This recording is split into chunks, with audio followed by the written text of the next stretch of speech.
Hi, this is Little Dwarf playing games while rambling incoherently into a microphone.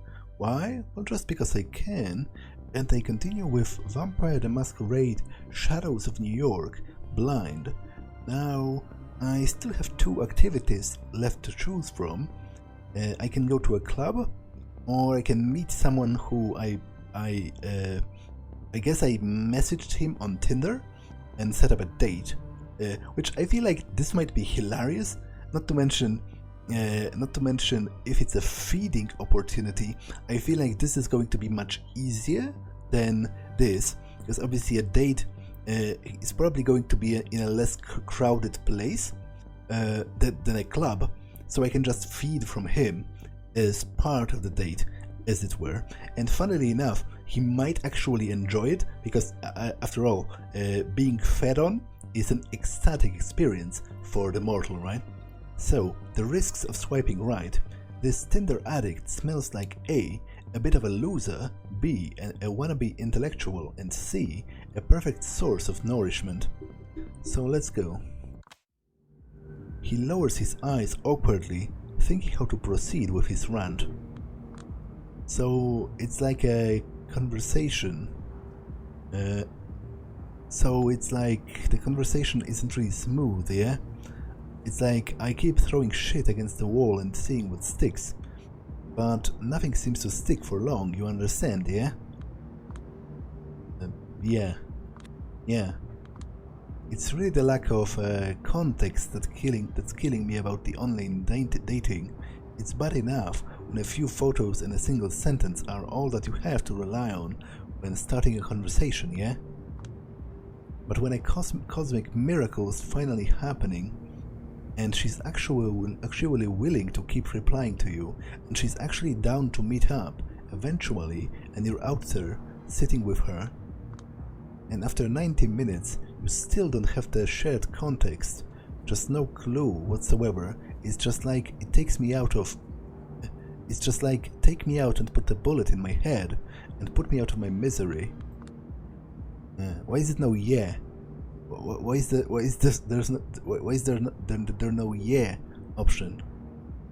I kind of wanted to play into him using yeah as an interject frequently. I guess I will have to go with So it's like one of those. So it's just like one of those dates, and it's like we've been sitting here for ages, and the only thing she has prolonged interest in is getting as hammered as possible, just one drink after another. So wait, is this guy? Did he meet me here through Tinder in the first place to then rant about his other dates on Tinder? Like, to be honest, that sounds massively weird. And possibly also kind of annoying. Like, if I was a girl in this situation, or even if it happened in reverse, if I was a guy and a girl I met on Tinder just spent all of the time with me, talking about the other dates that she had, I would feel kind of weirded out, and I would probably want to get out. And the more drunk she is, the more familiar she's getting. You know? It's these little things, you know? Touching my upper arm after each joke, her arm around my shoulder, jokingly punching my waist. This escalation is subtle but steady. In addition, one recurring topic appears, and that is all the cool shit she has and wishes she could have shown me. Oh, too bad it's all back in her apartment. That's when it hits me. She just wants to sleep with me. No way. Nah, I guess it kind of does happen with Tinder. Not that I would know. I don't really use Tinder, and I'm decidedly a romantic when it comes to those things. So even if I had an opportunity for a one night stand, I wouldn't take it because I'm not interested in that kind of an adventure, let's say. But I guess I'm going to I do agree with that. that probably happens with Tinder quite a lot, but I'm going to go with the no way response, because I feel like it's potentially a lot more funny. No way. Yeah, well, eventually we both run out of interesting topics that could potentially be interesting to the both of us. So I'm just like, yeah, I'd sure love to see all of the crap in your apartment. So we Uber there, and it's admittedly pretty nice apartment, like nothing too fancy, but I can tell her dad is the kind of asshole I would like to punch in the face if I ever met him. Know what I mean? Well, actually I don't. Is he like... Does he dislike people that have money, or... Like, what is it about? So she guides me to the kitchen and makes me some tea, a rare Indian blend. Forgot what it was 5 minutes later. Then she excuses herself and goes to the bathroom and doesn't come back. 10 minutes later, I run out of tweets to read and become a little concerned. I start looking around. The first thing that catches my eye is the kitchen table.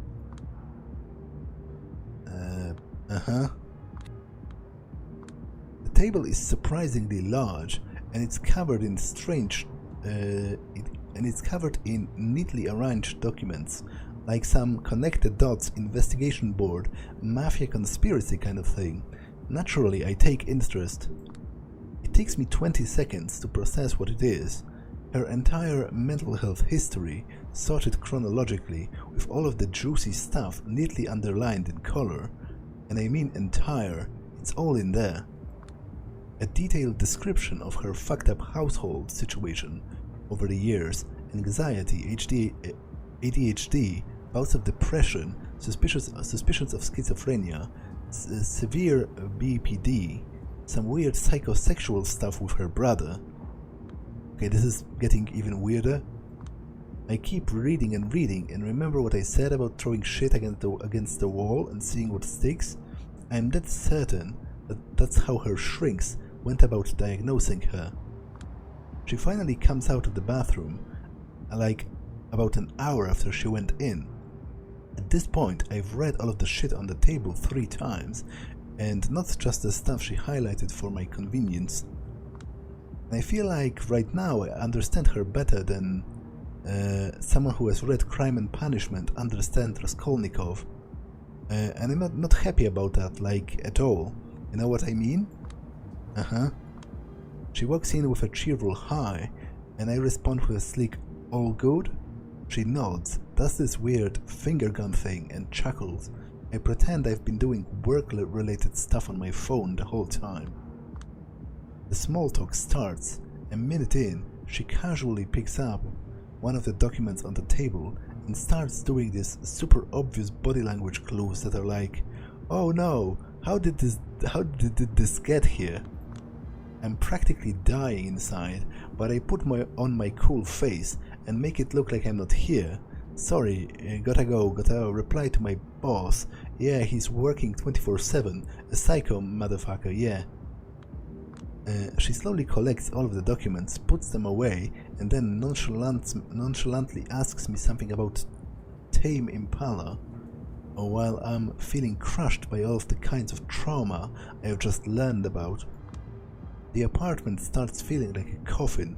All of a sudden, she picks up a kitchen knife and starts playing with it with this zoned out stare. I'm fucking mortified. So what do you think I did?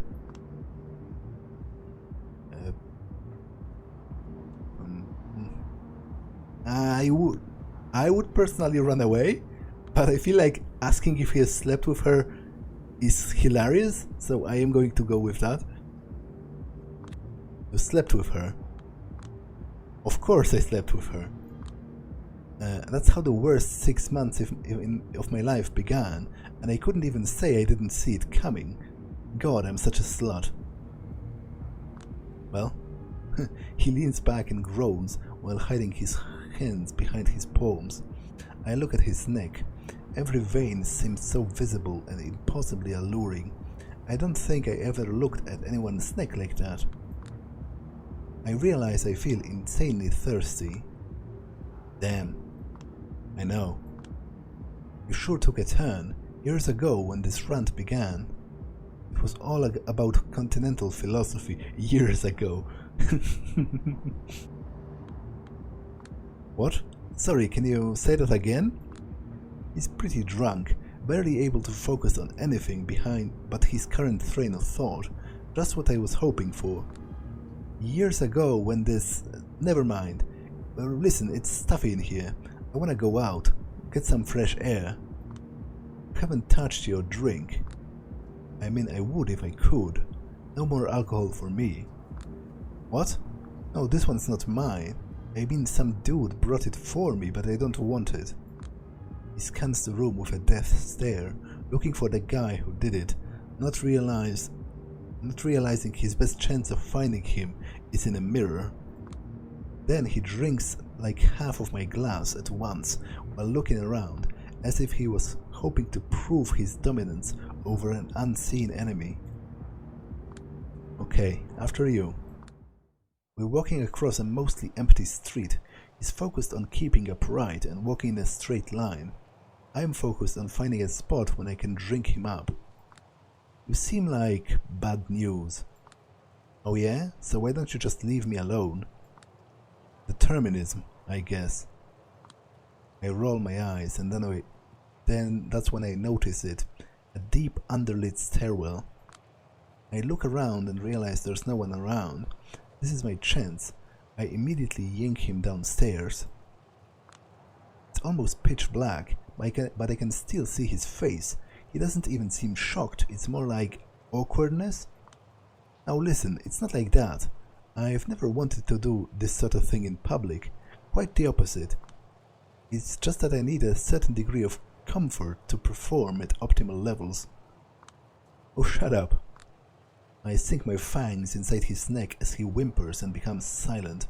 Finally, that's what I've been waiting for the past hour. He relaxes in my arms, and I relax with him. It's like all the drinks I had to deny myself until now are hitting my head all at once, with no unpleasant side effects. I feel radiant. I don't want this moment to end. But it has to. I drop his body to the floor and lick the wound closed, just the way she taught me.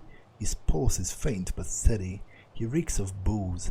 If anyone finds him, there should be no suspicion. As I walk up the stairwell, I insert a finger in my mouth and try to sense my fangs. No dice. They really are retractable. Well, that's handy. The hunger pangs are gone. I wrap my hands around my body. I feel comfortable, hopeful, happy. Can't remember the last time I enjoyed life like this. Now, let's keep this party going. Wow, what a night. That's a pretty dangerous position to be smoking in. I watch Times Square from above. It's beautiful. Never thought this place could make me emotional, to be honest, but here I am, feeling deeply moved. Who would have thought? Getting up here was surprisingly easy, all things considered. It took more thought than physical effort. Earlier tonight, I started experimenting with the body's limits. I realized I can jump over small buildings and climb steep walls with ease now, and my whole perception of space has shifted. I planned a scenic route across the rooftops. I did my best to avoid attracting attention, just as I was told. I stayed in the shadows as much as humanly possible. I spot a drone from afar. For a moment I feel uneasy, but I remember what she told me. Machines won't get a clear view of me anymore. Camera footage, photos, it's all glitched out or blurry. Yeah, that's what I said. Lasombra lack any kind of reflection, and I did remember it correctly that it encompasses, video feed as well. Wouldn't take it for granted if I didn't try to catch my reflection early on. I couldn't see my face clearly, not in the mirror and not even in a puddle. My face is one of Dali's clocks. She told me to keep a low profile regardless. Someone might take a note and track you down. She didn't care to elaborate, but it didn't sound encouraging. Suddenly it hits me that I might never be able to see my own face again. I won't even be able to take care of my looks by myself. And what about the long-term psychological effects? Yeah, that's actually kind of interesting. Like the thought of like female Lasombra trying to like apply makeup to their face or something, and they can't see themselves. Actually, there is a very cute comic about a romance between a vampire and a werewolf. It's called Fangs by a comic artist called Sarah Anderson. I'm going to link it in the description, and specifically I'm also going to link the one specific image in which she dresses herself in front of a mirror, but her body is not visible in the mirror, so it's like clothes, it's like a bra and stockings just floating in the air. It actually looks kind of cool. A knot of anxiety tightens in my stomach. Jesus, this is probably just the tip of the iceberg. What else is going to change? Calm down, wait a second. These past few nights have been the best of my life. For years I was on a downward spiral, failing health, no future, a feeling of overwhelming powerlessness. Now everything has been flipped upside down, a total paradigm shift. A bad ending is no longer the only option. I am actually looking forward to tomorrow. I forgot how that feels. Where it used to stand at mere seconds to midnight, the doomsday clock has been effectively turned off. A cold breeze brushes my cheek. As stupid as it sounds, I chose to read it as the world telling me to chin up. I can bend anyone to my will. I am capable of superhuman strength. I am a master of shadows. I can do anything. Tomorrow night, I will be introduced to my duties. If everything goes according to plan, I will become a New York City representative of the clan Lasombra. Whoever they are, whatever that means, I have no idea what to expect. But tonight is tonight. I am free. All of my worries from a month ago feel like they belonged to somebody else. Finally, things are looking up.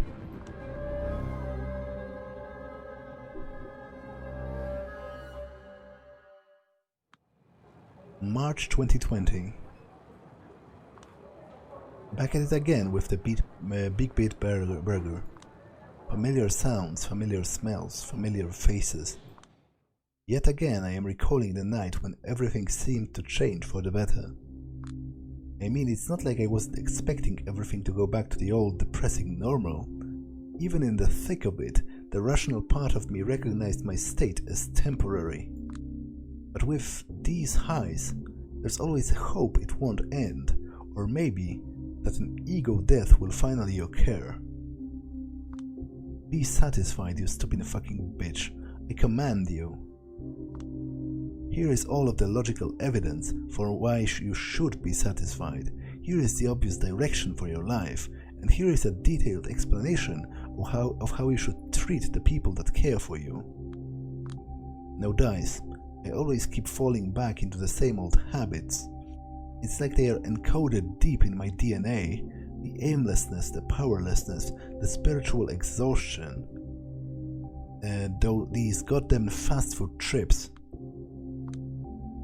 The stupid fucking self-loathing, now amplified whenever I drink somebody's blood. Maybe I should just blame it all on the misfortune of my birth. You do the social climbing until you dissociate, and then you are just this untethered, constantly frustrated ball of dumb desires. Except I'm sort of immortal right now, and I need to figure out what to do next. I watched this obscure Asian movie once. Eli Lema Sabachthani, starring Tadanobu Asano, one of the coolest guys in the world. He plays this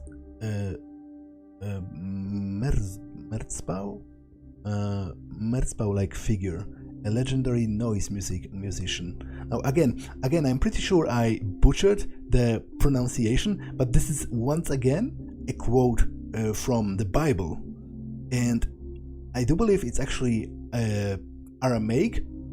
It's a quote. It means, I do believe it means, Father, why have you forsaken me? And it's spoken by Jesus, again, on the cross, when he is dying. Again, I'm going to put the sources in the description.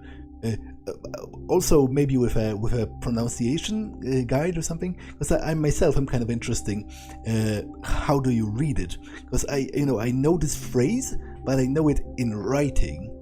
I have never heard it spoken.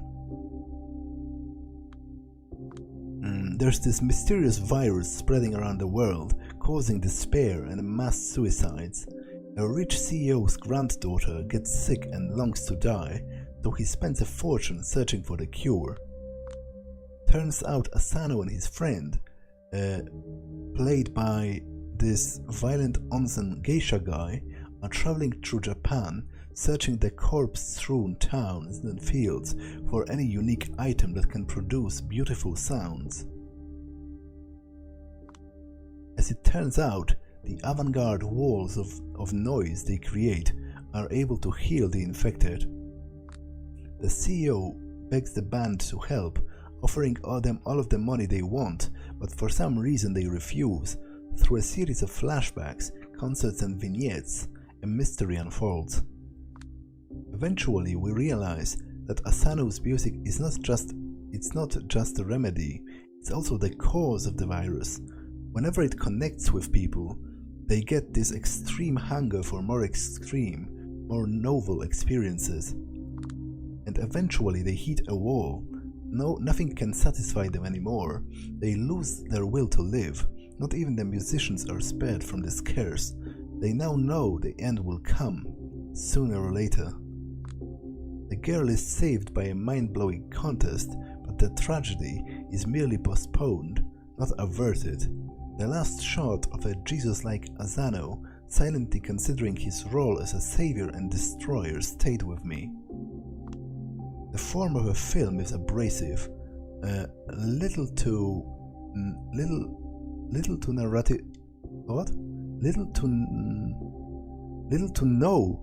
no narrative coherence, some weird cartoonish creative choices, the Japanese noise soundtrack, the very freeform and hard to understand weave of themes.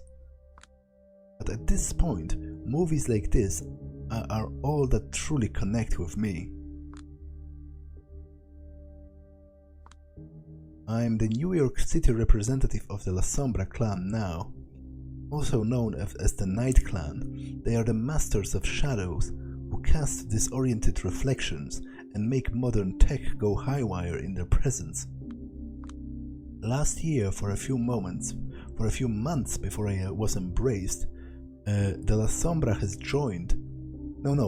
Last year, a few months before I was embraced, Lasombra has joined with the Camarilla, the biggest and the most traditional sect in the vampire world. Oh, so is this an actual change that happened in the lore of Vampire the Masquerade, the 5th edition? Because as I said, I was pretty sure that Lasombra were overwhelmingly Sabbat in the old versions. The two groups actually used to fight each other, but our leaders found some intel that made them reconsider their strategy, so they sent a diplomatic mission to parley with their historical enemies. The deal they got in Chicago was simple: an unlife for an unlife. For every Lasombra allowed in the Ivory Tower, one Lasombra vampire has to meet their ultimate end. I still remember the name of the woman who met her final death, so that I could begin my unlife. Her name was Hester Reed, a sworn enemy of the Camarilla, a guerrilla fighter who spent decades opposing them. She was someone with far better principle than mine, from what I have gathered. Well, whoever she was, her execution by my sire served to convince the NYC elites to give us Lasombra a chance. Then they set out for a mutually agreed upon candidate who would become the clan's representative in the city. My sire searched for someone who gave the impression she was more than she appeared. The local court was looking for someone they could walk all over. After a long negotiation, they decided I was a good compromise. They proceeded to systematically destroy my entire life, just to make me show that I was psychologically strong enough to join their ranks. The turncoat special, they called it. Somehow I succeeded. Well, to be honest, at first I didn't. Like, I literally lost the game within the first hour by refusing to shoot my sire. Instead she just killed me. And it eventually led me back to where I started. Sigh. I stopped writing and put my pen down. Will that be all? Oh, Valerie is actually a character from Coteries. I don't remember that much of her, but she was involved in the story of D'Angelo. She's a scourge of the New York City court. So basically she's like an enforcer. She's like a vampire cop, I believe. Yes, Miss Duval. I hope you enjoy your stay in London. Oh, I very much doubt I will. Just like every cultured person, I think the only good Englishman is a dead Englishman.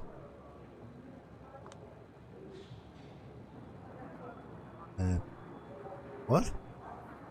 Are those my thoughts? Are they in parentheses because I'm not going to say them out loud? Because to be honest, none of them feel like they are very good options to say out loud to a powerful vampire. Just get out. Not interested with small talk with someone as sociopathic as her. I finished the formalities in silence. That will be all. Tell Kadir I said hello and farewell. Safe travels. Don't let the door hit you on your way out, psycho. Oh well. I am the lone Lasombra in this town, and my representational role means jack shit. No title, no perks, no whatever. Right now, I'm the court's gopher, doing all sorts of work nobody else will touch. My main duties? Being sort of an immigration officer.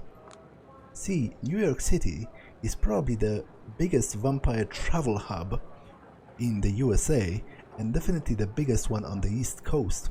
Almost every kindred arriving from Africa and Europe comes through here. Local Camarilla is nuts about bureaucracy and population control, so every vampire living on or arriving in this town is supposed to check with me to inform me about their travels. Well, in theory at least, the VIPs play by different rules. They take care of this stuff through connections and servants. But for the smaller fish, I'm like the vampire Statue of Liberty, the first bloodsucker every kindred coming to New York City should see, on paper anyway. The first after the Prince, or Kadir, the Primogen Council. These things vary. Yeah, I'm naturally a treacherous Lasombra, so they still prefer being traditional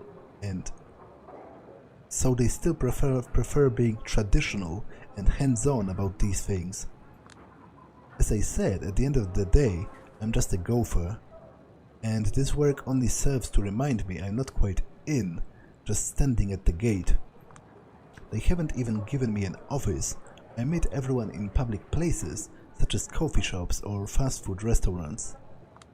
Some consider this an insult and lash out at me, but luckily, most of them understand we are all in the same boat.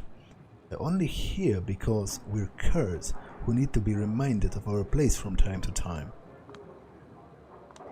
Speaking of, my last client is 15 minutes late, and I still have more errands to run tonight. This is getting irritating. To be honest, I should just find some self-respect and leave. But I won't. My sorry upbringing left me with this stupid sense of responsibility. 10 more minutes pass. Eventually, an unfamiliar woman appears by the door. She tells someone to stand by the door and walks in. Okay, I do believe this is a new character. I don't remember her from Coteries. Long chestnut hair, body stuck in the late teens by the look of it, a fashionable scarf covering most of her face, elegant clothes, dignified walk.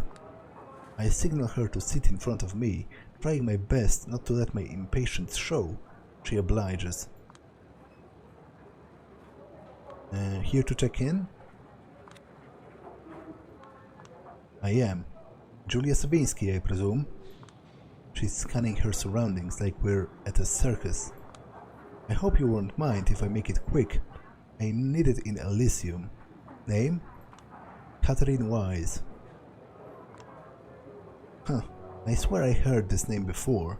Someone else's description of her crosses my mind.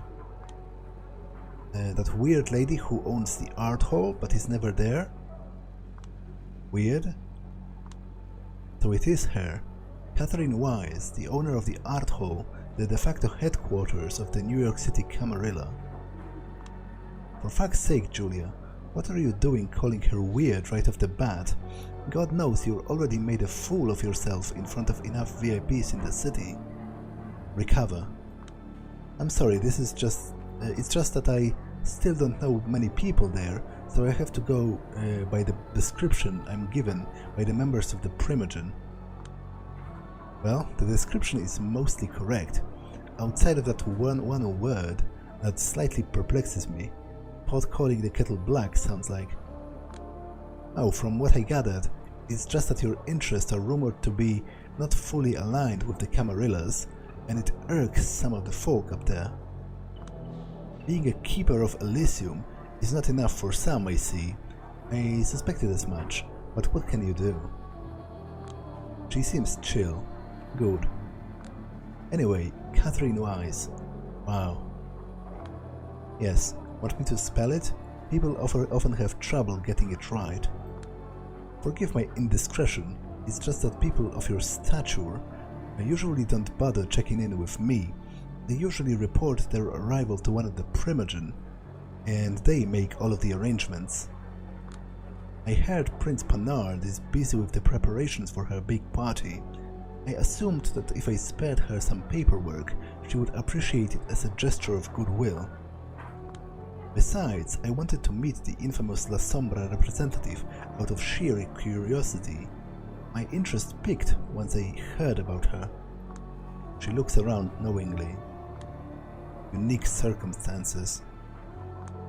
Yes, Prince Helene Panard has trouble justifying the exorbitant rent my property would need. That's literally pennies for her.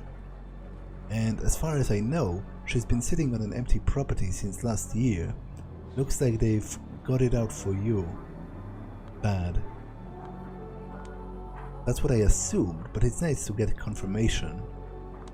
Well, it's not like my clan has ever been particularly popular in these parts, at least that's what I heard, sins of the fathers and so on. Yes, just to make sure, you have never met Hester, but you know of her. I do know I wouldn't be here if not for her. Have you two met? No, I only heard about her once or twice. We had similar outlooks on many issues, although we tended to come up with completely different solutions. In any case, I think it's meaningful that Hester died so that you could live. They feared her, and now they fear you, and that's why they are keeping you down. If anyone who's not a VIP said this to me, I would laugh in their face. Oh, I get what she's doing. She's trying to buy my favors. Best not to act like I'm easy to please. Stick to business. Time will tell. In the meantime, I will need you to help me with my documentation. Of course. So, where are you coming from? Washington, D.C. She says it the way people in Hollywood movies say it, a way that suggests her Washington is wildly different from the Washington you and I would see. What were you doing there? Take a guess. Government work? Write that down. It ought to amuse Helene a bit. If you say so. Date and hour of arrival? She takes out a plane ticket and slides it towards me. It's all here. 1 AM, got it. Method of transit, plane. Purpose of visit? Meeting with the prince ought to work just fine. I guess. Estimated duration? Undefined. Write in 6 months if you really need to. Place of accommodation, conditions of intended stay? The art hall, conditions should be adequate. You tell me. I tend to be happy with Airbnb. Home sweet home? I'm not certain that I ever felt particularly at home here. That makes 2 of us. Curious. Do you have nothing holding you here? The face of a blonde-haired friend appears in my mind's eye, then vanishes. There's nothing holding me anywhere. I see. A prolonged silence. She stares into my eyes and I return the stare. She's studying me. It's unnerving, but I do my best not to turn away. Eventually, she smiles. Didn't you say you were short on time? Oh god, yes. Kadir will kill me. I quickly begin to collect my stuff from underneath the table. You can simply inform him that I paid you a visit. He will understand and he will pass it on to everyone who should be in the know. Need anything else? I'm fine. I was just about to ask that myself. You're the one asking questions here. That's all from me. Good. We will see each other soon, I hope. The party tomorrow night? I wasn't invited. She gives me a pitying look. I understand. Well, if we were not if not given the opportunity, we should make our own. I will be in touch. Good night, Miss Wise. I wish you a pleasant stay. Good night, and don't rush these things. You've got your whole life ahead of you, and you're in a position where you can take it easy. Take your time, get a different perspective. I nod and slowly walk out the door. When I lose the sight of the restaurant, I sprint towards the subway. Slow night? I wish. You're late again, by the way. I hope you have a good excuse. Now, I wanted to briefly comment about this scene, because I find it pretty weird how vampires have basically what is akin to a custom office, like to like border patrol almost.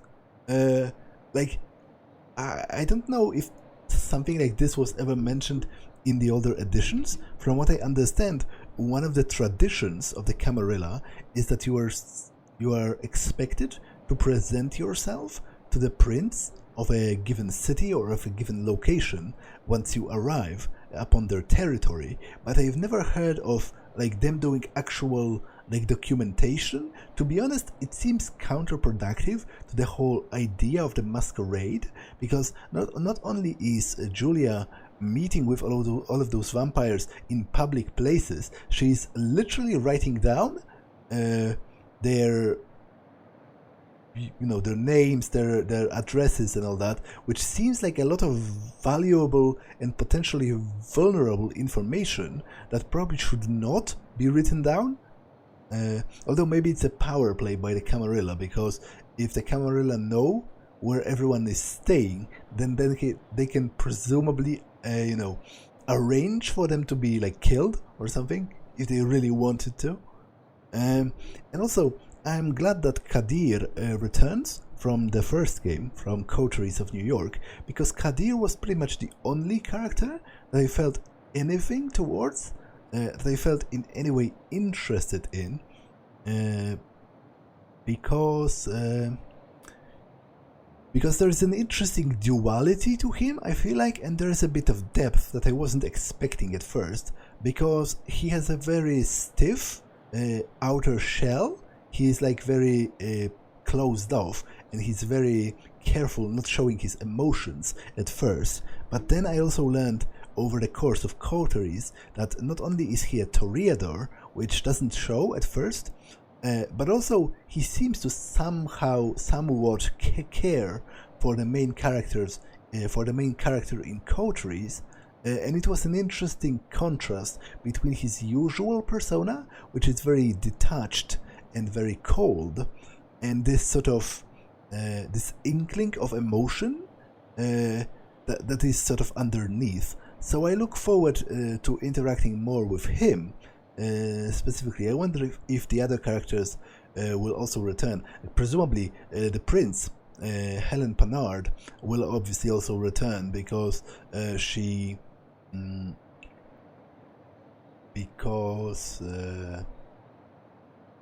was obviously directly mentioned, and we're still in New York City, so she's still the prince, because Sophie Langley's plan to have her destroyed, to destroy her reputation by revealing her dealings with the Anarchs, and specifically with Callahan, was dismantled by Thomas Arturo in the end of the first game, Coteries of New York.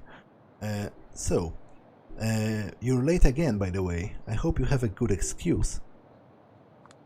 Kadir Al-Asmai, the mighty sheriff of New York City, is not happy with me. No wonder. I met him in front of Elysium 30 minutes later than the time we had agreed on. Yeah, well, Catherine fucking Wise decided to arrive fashionably late. A likely story. She's supposed to be out of the city. If you think I'm pulling your leg, boss, feel free to check my report. I pass him all of the official papers, the way I do every night. Kadir stares me down for a good few seconds, then his steely gaze softens. You're serious? Wise in McDonald's, with the mask and the elegant clothes, surrounded by the smell of French fries and hamburger patties? That must have been one hell of a sight. Technically it was BBB, not McDonald's. But yeah, God, I made such a fool of myself. First thing I did, I quoted somebody calling her a weirdo. I wanted to die on the spot.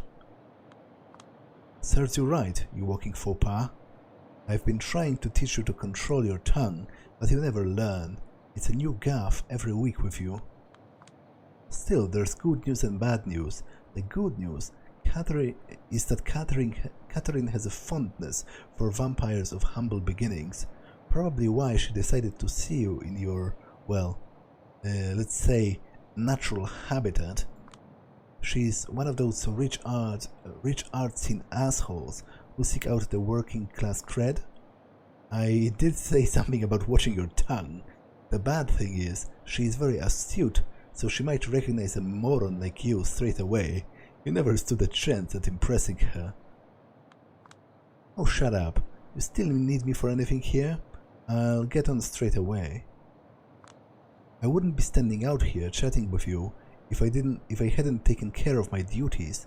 30 minutes is all that it took to finish preparations for the big party. I'm about to see everyone off. Sorry. Couldn't be helped, I suppose. And it's more your loss than mine. I just wanted some company tonight, and you could really use the chance to appear here on official duties so everyone can get to know your face. And heavens knows, your fast food job isn't going to get you anywhere. You need to, what do they call it? Hustle? You don't need to tell me that, but it's not like being paraded around for a bunch of blue-blooded douchebags is. He somehow manages to give me a painful nudge in the back without so much as a hint of visible movement. Language, you fool, they are coming out.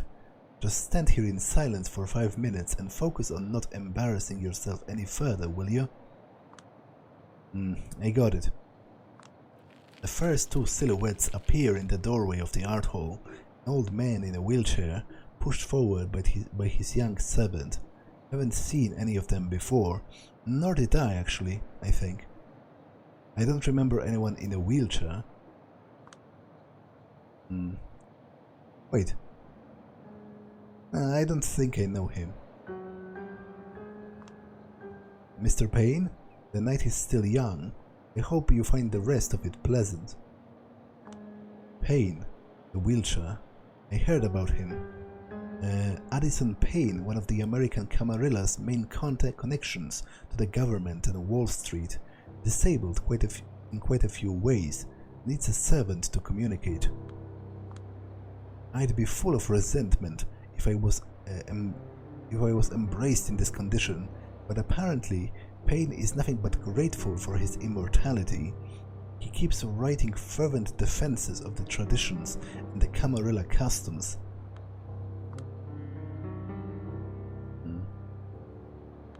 To be honest, I'm probably going to stay silent. Although, I wonder which one of those is like the expected. Like, am I too low of a grunt to say anything, or will me staying silent be interpreted as, you know, as ignoring them? Well, I guess I can say good night at the very least. Good night, Mr. Payne. He wordlessly shakes Kadir's hand, but doesn't even deign to acknowledge me. At least his servant gives me a small bow. I return it and they leave.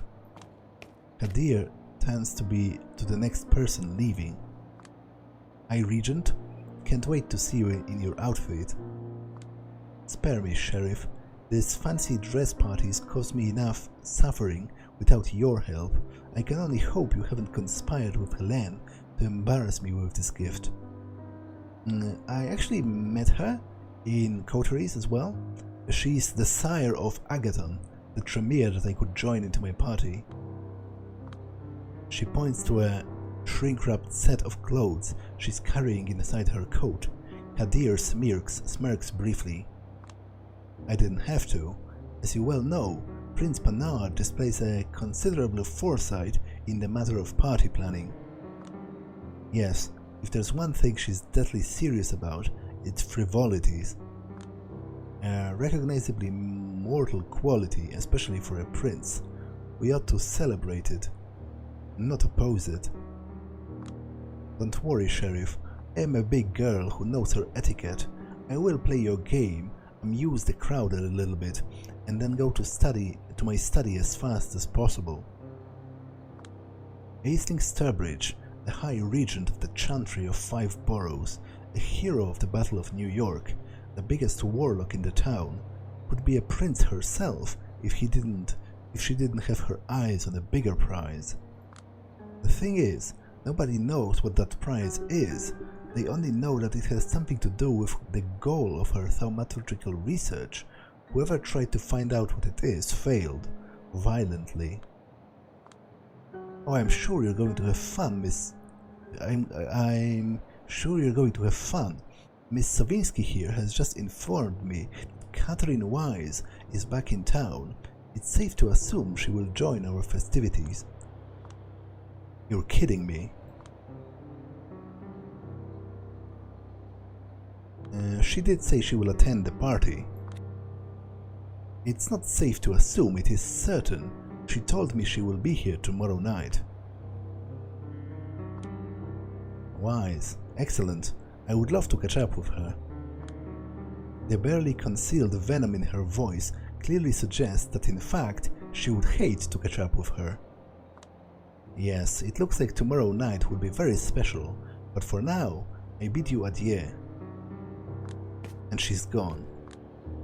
Is there some kind of a story between Aisling and Wise that I should be aware of? You could say that. High Regent Sturbridge once attempted to call a blood hunt on Wise. Wow, why? I've heard 5 different versions of the story, and all of them seem plausible. Catherine's relationship with the city is odd, to say the least, but hush for now. He's obviously trying to kill the conversation, and the appearance of Thomas Arturo gives him a perfect way out. Mr. Arturo? Ah, alas my. Keep up the good work, eh? Of course. Thomas Arturo, an architect by trade, he's a herald, a member of Prince Bernard Inner Circle, an eccentric whose thoughts seem to be 10 times faster than his words. Good night. Good night, Mr. Arturo. Ah, yes, yes. He disappears into the night. Well, that was brief. Maybe I should stand in their way. That might force them to properly acknowledge my existence. You severely underestimate their dedication to ignoring whelps like you. And just in case you're serious, I beg of you, don't. I've been meaning to ask you this for a while, but never had the opportunity. You really hate Arturo's guts, don't you? He carefully measures his diplomatic response. I have no strong feelings about Thomas Arturo whatsoever. Yeah, well, considering you're always listing positives about every local Camarilla representative under the moon, you might as well have called him a cunt. Language, whelp.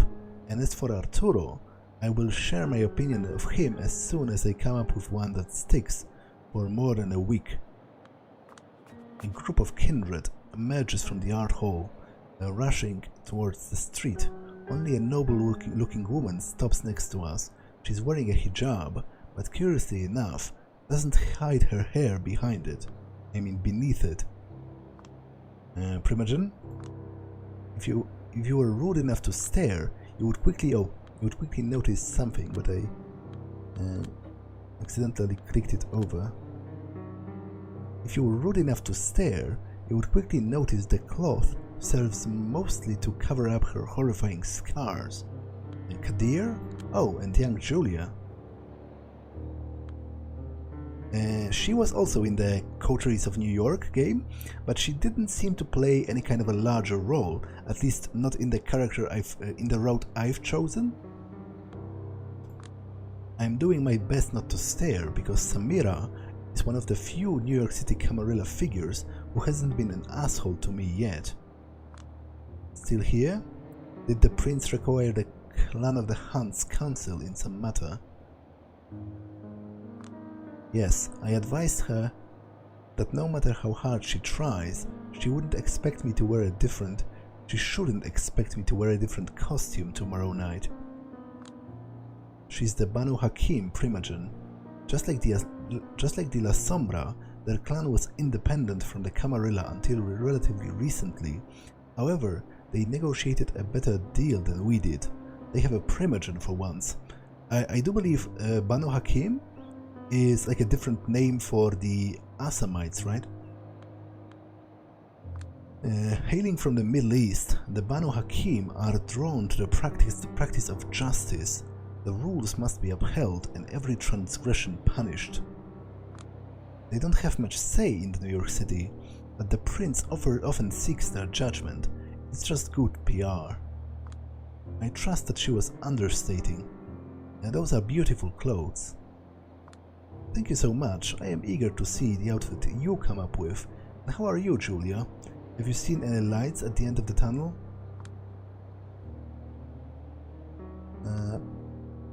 I guess it's not particularly polite to complain. Like, whenever somebody asks you how you are in such a context, you know, in a casual conversation, they usually don't expect a truthful answer about all of your troubles. So I guess I will go with this. Same old, Samira. Still wandering in the dark, bumping my shin every 2 steps. Sorry to hear that. I trust you're pestering the prince and your superiors to improve your standing. It's a process. Oh, Julia, you won't achieve anything if you don't keep reaching for it. Kadir, weren't you supposed to teach her the ropes? I'm trying to, Primogen, but with this child, it's always a process. I can only wish you good luck then. Good night, Julia. Good night, Kadir. Good night. Have a safe trip. The art hall has to be mostly empty by now. You like her, don't you? Stop with your class clown act, whelp. It only serves to reveal deep insecurities. Wow, that's harsh. It's factual. Were I as harsh as you claim? She did tell both of us to call her Samira, but you're still keeping your distance with that Primogen shit. Watch your profanity and don't project your fantasies onto me. I won't give you a lesson about professional boundaries, but I suspect the way you will eventually learn it will be extremely unpleasant. Am I interrupting something, good folks? And Carter van der Weyden.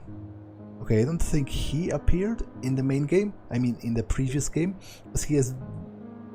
First of all, he has a rather long and distinct name, or rather surname, because his name is pretty, pretty, what's the word, ordinary, I guess, but he also has a very slasher smile, and I think I would have remembered him. Even though I am constantly pestering him, Kadir's composure is unshaken. His response comes swift and unfazed. Not at all, Mr. van der Weyden. Heading back to your office? You know me, my dear sheriff. Where else would I go? Now that's curious. Even though Carter van der Weyden is a primogen as well, Malkavian to be precise, I don't hear... Wait, damn it, I skipped a bit of it. Again. I don't hear Kadir address him as such. Hope to see you tomorrow night. Oh, I will. Absolutely show up, provided I can, but just in case, I already apologize for not making it to the prince, simply drowning in work these days. The rhythms, tempo, and intonation patterns of his voice are also familiar. Half of it sounds like JFK, the other half exactly like Barack Obama. Just like his appearance, it all feels so fake. His old money, of course, comes from a long line of Dutch merchants who originally settled in the New York region, runs a wildly successful law office, rubs elbows with the elites of both Kindred and kind varieties alike. He seems perfect in every way, and that's why he's so unnerving. He's a child of Malkav and must be blithe in some affliction, but whatever it is, he doesn't let it show. Hard not to wonder what he's hiding. The celebrations are planned to last all week. Surely you will find the time. I pray I will, my good man. I pray I will. In case you need to reach me, you know where to find me. Have a good one. He doesn't even register my presence before leaving. Sometimes I think they are still hoping I will simply go away. As Carter drives away in his limousine, Kadir shakes his head. You wanted to hear about which member of the New York City's Camarilla I dislike the most? Yeah? He shoots me a knowing glance and smirks. Too bad, they are all my dear colleagues, and I deeply respect every single one of them. Sure you do. Wouldn't want to blurt out something that could lock you out of Mr. van der Weyden's legal services, would you? You ass-kisser? I do expect to find myself in need of a good defense attorney when my broke, incompetent and foul-mouthed assistant finally pushes me over the edge. Rude. Do you still need me here? I still need to swing by St. Patrick's tonight. Don't worry, we're almost done. The prince is coming out.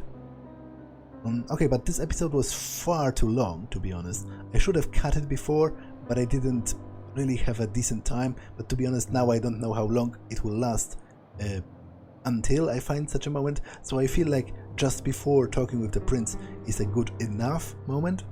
So that's all for this one, and I will see you in the next one. Bye!